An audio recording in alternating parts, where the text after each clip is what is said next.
कायदे मजलिस बकराना पार्टी अकबरुद्दीन अवैसी ने वज़ीर-ए-आज़म नरेंद्र मोदी और वज़ीर ख़ारिजा जयशंकर पर जोर दिया कि वो जंगज़दा यूक्रेन में फंसे हुए हिंदुस्तानी तलबा को आजलाना तौर पर वापस लाने के इक़दाम करें।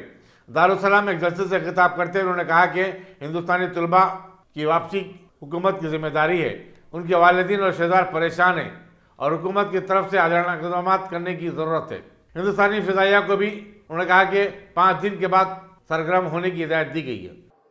इनके आने के बाद सरहदें महफूज है, चाइना आता जा रहा है अंदर, लेकिन हमारे वजीर आजम खामोश, बिल्कुल खामोश, कुछ नहीं। आप बताओ क्या हाल है? खारिजा पॉलिसी नाकाम।